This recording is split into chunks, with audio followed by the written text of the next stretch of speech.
Hey everyone, welcome back to the channel. I'm Zach Kennedy, home marketing specialist and realtor in Birmingham, Alabama. In this video, I would like to discuss an emerging trend that I'm seeing happening just in the first month of 2025, and that is first-time home sellers. So people that I'm having conversations with are people that bought in 2020, 2021, maybe the first half of 2022, and now they are looking to put their homes on the market for a variety of reasons. Maybe their family is growing and they need more space. Maybe they're relocating for a job, or maybe they're relocating to be closer to family, or just move to a different part of the greater Birmingham area. And so for these guys, buying in that pandemic era was absolutely chaotic. There were extremely low, historically low mortgage interest rates. These people were buying in an environment where those low interest rates caused a massive amount of competition. And so what those people remember about the home buying process, the environment is going to be completely different. The experience is going to be completely different. The emotions are going to be very different from the environment they were in 2020 to 2022. Where are mortgage rates now? Why is that such a factor now? Well, the historically low interest rates that occurred down to the 2-3% range in 2020 through 2022, it's important to know that that's a function of basically what the economy is doing. So mortgage interest rates were dropped to historic lows because the levers of power, government responses to the pandemic led to a drastic drop in where people's opinion of where the economy was going to go. So the assumption was that with the pandemic, with the shutdowns, there were mass layoffs, and there were. And the response from the government and the Fed was, well, we need to lower interest rates in order to stimulate the economy. And that made money very cheap. So when you're at 2 or 3%, you've got tons of people that are now in the market that may otherwise not have bought. And for these guys, it was buying their first house and enjoying a very low interest rate. Well, since that point, interest rates have ticked way up to the 6 and 7 range. That is a response to the levers of power, assuming that the economy is strong. And so, we've gotten past an election. I think, there's the projection in the market is that the economy is going to continue to do well, if not improve. And so the probability that mortgage interest rates are going to drop to 4 or 5% is simply unlikely. What a lot of forecasts are saying is around the mid 6s to 6.2, 6.3 range for 2025. So the environment is different because these guys that got 2-3% mortgage interest rates and are experiencing life events necessitating a move are now likely going to be buying with 6-7% interest rates. Okay, with those rising interest rates, there has been a significant decrease in the buyer pool, in the competition for homes, and that result is showings are fewer than they were 3-4 years ago. So for people that are selling their house for the first time, your experience is going to be very, very different from when you were buying, not just because of your place on either side of the closing table, but because the buying environment is just different. So what I wanted to do was kind of go through the home selling process if you're considering putting your home on the market in 2025, so that you can get an understanding of how this process is going to go from the other side of the closing table, so that you can make the best decisions for you and your family. So I'm going to link to a blog that I've put together that includes a walkthrough that you can save that. If you want, I can email it to you. That might be easier. And this is going to walk you through the entire process. And I'm just going to kind of speak candidly about how this process looks so that you can be prepared. So step one of the process, obviously, is you're deciding to sell. And there could be any number of reasons that you're looking to sell. Typically what happens is it's life events necessitate the moves. And so while you're thinking about how we're going to market your property, who's going to end up buying it, we might want to consider, well, what kind of life event, what kind of life situation is our potential buyer going to be in as well. So for you, it could be, you're starting a family. What I'm seeing is that, people that bought 3 or 4 years ago have started families, and that the square footage that in the home that they bought, it's just getting too tight. They need more room. And so this is necessitating a move. For others, it is relocation for a job or relocation back home or where their family is. So that's step number one, is deciding to sell. The first thing that you would want to do if you're thinking about selling is, if you have a mortgage, understand what is your current mortgage balance. Now, you can see this reflected on your monthly mortgage statement, but what I would recommend is actually ordering a payoff from the financial institution, from the lender. Order a payoff, and that payoff will be sent to you and tell you exactly what you owe. There could be a number of reasons where, the final balance is actually more than what's reflected on your mortgage statement. So there should be directions, a phone number to call. If you have any issues or want some help ordering your mortgage statement, just reach out to me. So step number one, understand how much money you owe on the house. That's when we move to step number two, when you meet with a realtor. When you sit down with a realtor and you discuss, hey, we want to sell our house. Give us an idea of kind of where you think we might fall. Here's what we owe, if we owe anything. And your realtor will work up what's called a net sheet, which will show you all of the charges that come with selling your home. That could be realtor fees, that could be prorated taxes, that could be paying an attorney to close the deal, that could be paying a title company for insurance of your title, just to make sure that the chain of ownership progresses without any issues.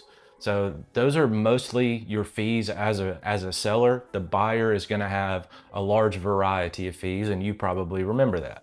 So once you meet with your realtor, step number three is understanding the market conditions. And this is kind of why I led with understanding the mortgage interest rate environment, is understanding the market conditions. And so market conditions, I work in the greater Birmingham, Alabama area. So like 20-30 minutes outside of the city center. And what we see is that city by city, even subdivision by subdivision, zip code by zip code, can vary greatly in what those market conditions are.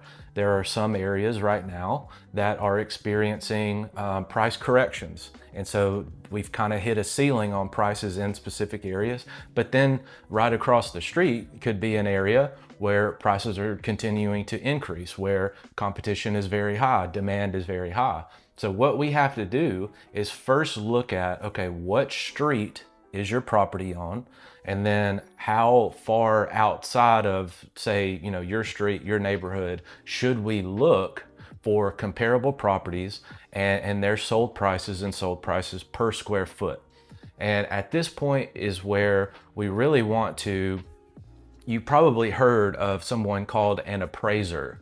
An appraiser is hired by a buyer's lending institution to look at the comps of a neighborhood and give a value, give a price, okay? Once that price is submitted to the lender and to the buyer, then we can proceed with the deal. So let's say that you are under contract to buy a $300,000 house and you're getting a mortgage, and so the bank hires an appraiser to go and appraise that property.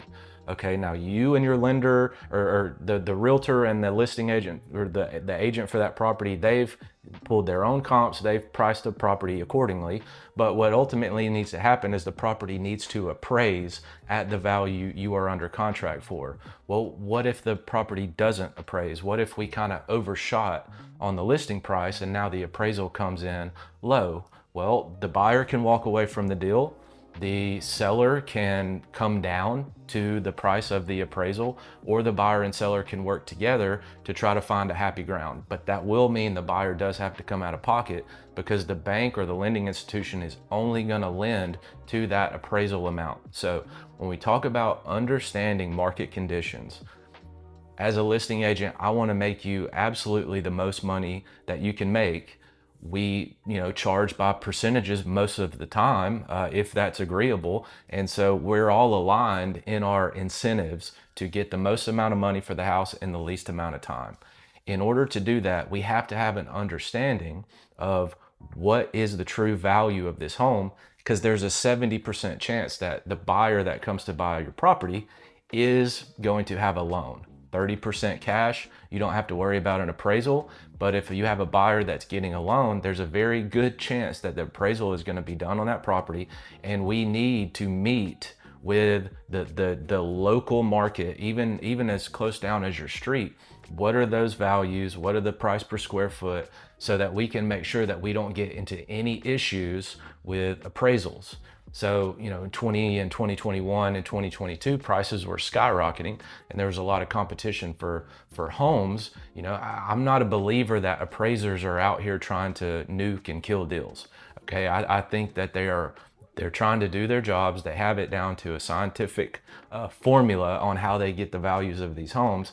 But we need to make their job easier by providing a range, let's say a price bracket that makes sense, that not only makes sense to the buyer, but will make sense to the appraiser too. So once we understand the market conditions, once we come down to a price range that you are comfortable with, and we can prove through the comps, then we talk about when we're going to go to market, what we're going to list at, what certain upgrades or updates of the home have you made. We need to take note of that because that could add value. Have you renovated any parts of the home? Do you still have a current termite contract on the house? Do you still have a home warranty on the house? Those are all the things we need in order to market the property effectively. So once we discuss the marketing plan, we sign the paperwork, we set the price together, then we prepare your home to sell. So I would recommend that you take at least a week to 2 weeks before you put your home on the market to clean your house. If you need cleaners, I can help you do that. But deep cleaning everything, I'm talking magic erasers on the wall, I'm talking computer scrubbing the refrigerator, to do the lawn, mow the lawn, cut the grass, edge it. We may even want to consider pressure washing. We want to wash the windows, and any known defects, any known problems, we want to go ahead and address those. And the reason for that is when a buyer puts a contract on your home, I'm sure you remember this, you got a home inspection, or at least it was highly recommended that you get a home inspection. And so that inspector came through the house, inspected all the systems and the appliances, all current function of the house to make sure that everything was working properly. Okay, if something came up that wasn't functioning properly, you probably, certainly if I was your realtor, we would have sent a repair addendum to ask the seller to repair those items in order to move past that inspection contingency. So the same thing is probably going to happen on your house. I recommend go ahead and address some of those issues that we can quickly knock out with the help of my recommended home service providers, because it's always cheaper on the front end than when you get a repair addendum from a buyer. It's always cheaper to go ahead and knock out some of those things on the front end. All right, so once we get the home completely cleaned, once we make any necessary repairs, then we want to prepare for photographs and video.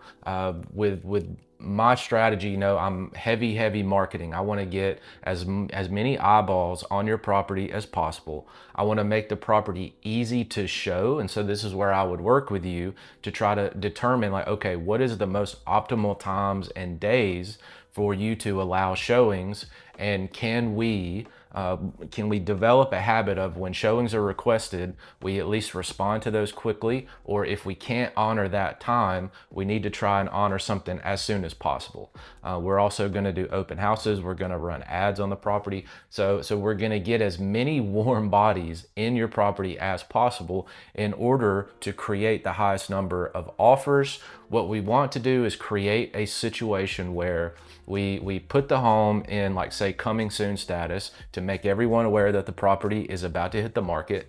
I will typically go active with a property on a Thursday and then do an open house on Sunday.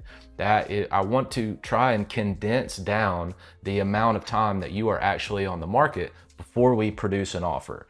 That keeps competition high when the property is getting the most legs online. That keeps showings down so that you don't have to keep getting out of your house and quickly cleaning up and leaving for showings. We want to condense that amount of time down. And when we want to create a buyer frenzy that has buyers competing not with you to purchase your home, but competing with each other to purchase the home. When we are able to collect multiple offers for a property, we can use those offers against one another. We can communicate with the realtors. We can get that price driven up. That's what we're trying to do. We're trying to create a buyer frenzy. Let the buyers fight among themselves for your property, say, rather than fighting you on price. That's what we're trying to do. The times that we have generated multiple offers, we have oftentimes driven the final sales price, if not at list price, possibly even beyond that. So that's what we're trying to do. So that's implementing the market strategy, captivating buyers with showings. If we don't receive any offers within the first 2 weeks that a property is on the market, we do need to discuss either price, or we need to discuss maybe some kind of incentive that we could offer to entice a buyer, or we may want to look at potential upgrades, repairs that need to be made. A lot of this is going to be based on the feedback that you get. So the most activity that you're going to get on your property is going to be the first 2 weeks that you're on the market. When agents show your property, we badger them if we have to get feedback. Even if the buyer is not interested in the property, maybe especially if the buyer's not interested in the property, we want to understand, what was your experience going through the home? Did you see anything that caught your eye? What was good? We want the pros of the property, and then we want to also understand what led these people away from making an offer. Was it the price? Was it the condition? Was it something with the curb appeal that was off? Was it the layout of the property? Even things that we can't control, we still want to know about it because we want to know the effect that it's having on the market. And this could mean a price reduction as well, and a lot of this is going to depend on potentially things that we can't control, but we have to meet the market where it is. So getting feedback in that first 10 to 14 days is absolutely critical for us, because we don't want you to just linger on the market. The longer you're on the market, the more people, well, first off, people are not going to see it. And then people are going to understand what kind of stigma is attached to this house. What's the problem with it? And we don't want that to happen. We want to come out of the gate swinging at a competitive price. We want to get as many people in the house in the first 2 weeks as possible to try to generate that multiple offer situation. So once we do receive offers, we're going to look at those offers, all the way down to the fine print. The final, for sellers, the most important thing for you is, what am I going to net on this property? What is the dollar amount that I'm most likely to walk away with here? That's always going to be number one for a seller, but the sales price is just one component of the overall contract. The contract's about, ours at my company is 11 pages long, and this can include several things that you need to be aware of besides the sales price. So first things first would be, say, earnest money. Now, this is the money that when a buyer writes a contract, they submit earnest money, good faith money, to indicate to a seller, hey, we are willing to proceed with this contract, execute on what we're promising to do in this contract. Now, the difference might be if someone puts down $500 in earnest money versus $5,000 in earnest money. That $5,000 is going to indicate significantly more interest in the property. So earnest money is going to be number one. Number two could be closing and possession dates. Is this buyer sticking to a kind of normal 30 to 40 day closing period? Are they wanting to extend that closing out? Would they potentially allow you to close on the property and have a couple of days after closing to actually move out? Like, when are we going to close? What date are we going to shoot for? And when is possession going to take place? Okay, most of the time you're going to get 30 days out from when the offer is submitted, and you're going to get closing and possession on the same day. So you'll have to be moved out prior to closing. We can work with that, just depending on your situation. Next would be, is this buyer asking us for help with closing costs? Are they asking for $2,500 in closing costs? $5,000, $10,000 in closing costs? We need to understand how that's going to affect your net. A stronger offer will not be a buyer asking the seller for help with their closing costs. A weaker offer would be a buyer asking the seller, hey, will you give us $5,000 to help with our closing costs? Then there's the inspection period. So most offers are going to be contingent on the buyer obtaining a home inspection. So, it's rare that offers are submitted and the buyer doesn't want to get a home inspection. I highly recommend all of my clients get that home inspection because we're going to miss things. There's going to be things as we're walking through the house that we don't notice, repairs that need to be made. We may want more clarity on, say, the roof structure and the age of the roof, or the systems like the HVAC or the water heater. What are the ages of those? Are they operating properly? You're most likely going to have a buyer get a home inspection.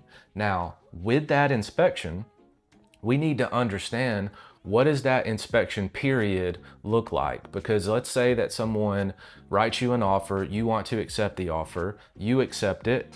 We have to mark that property as contingent in the MLS. And so when we do that, sites like Zillow, sites like realtor.com, sites like some of our realtor websites, it will show that property is contingent throughout the online sphere. And so your showings may be impacted by that. So we need to understand, if a buyer wants to make their deal contingent on a home inspection, how long are we talking here? Are we talking about a 5 to 7 to 15 day inspection period? Well, ideally for you, and frankly, ideally for the buyer, we would want to get that inspection done as soon as possible.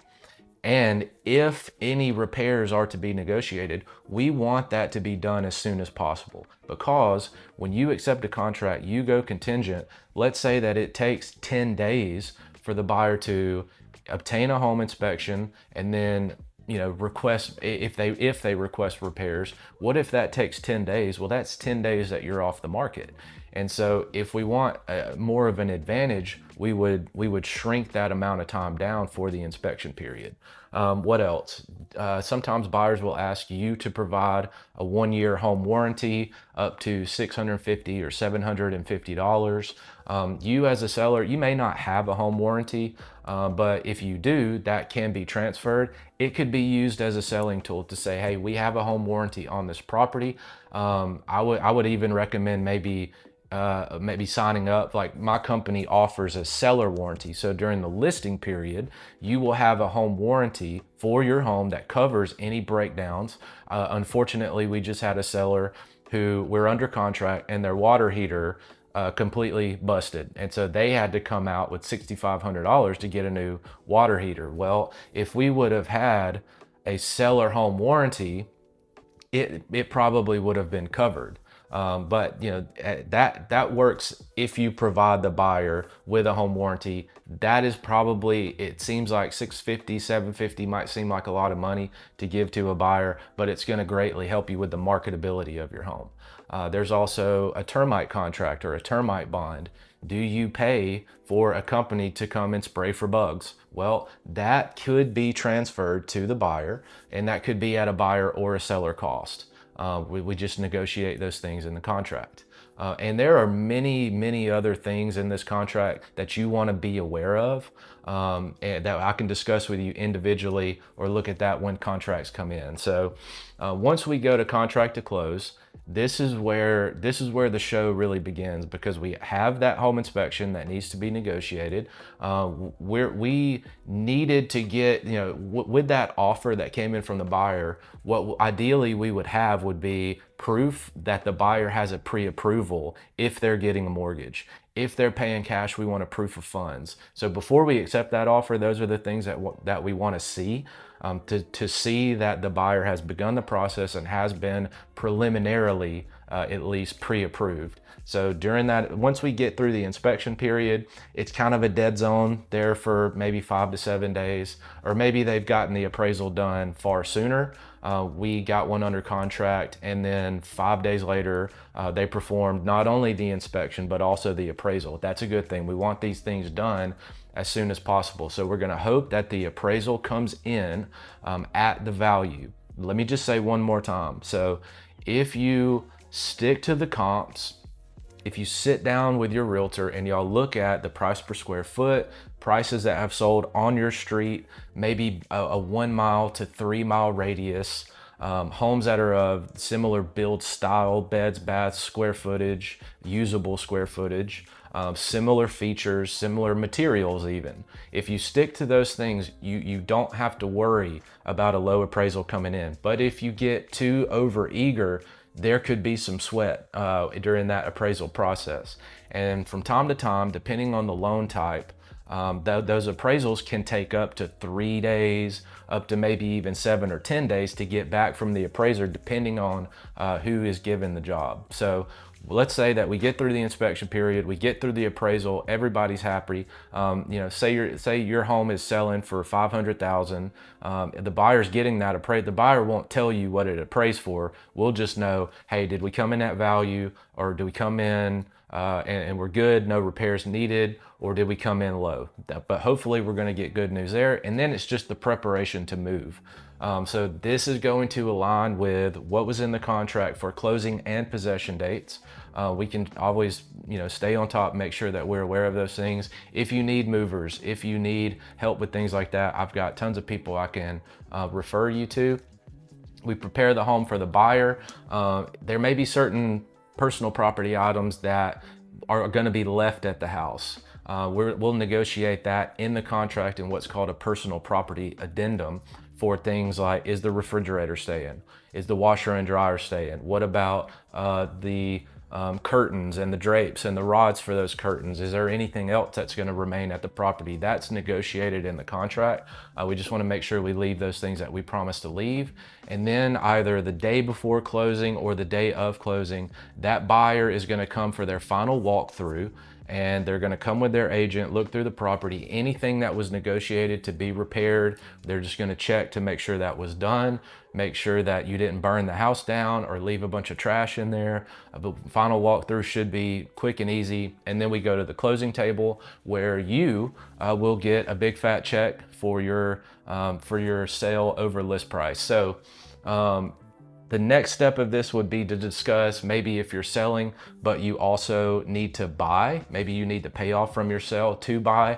I'm gonna do that in another video to try to cut down here. But if you want to see the walkthrough sheet that I kind of went through here, there will be a link on YouTube in the description.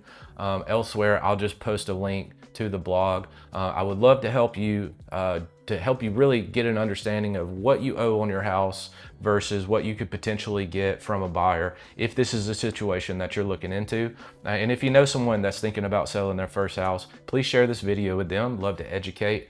Thank you always for watching. Be sure to like and subscribe for more videos, and I will see you on the next one. Thanks.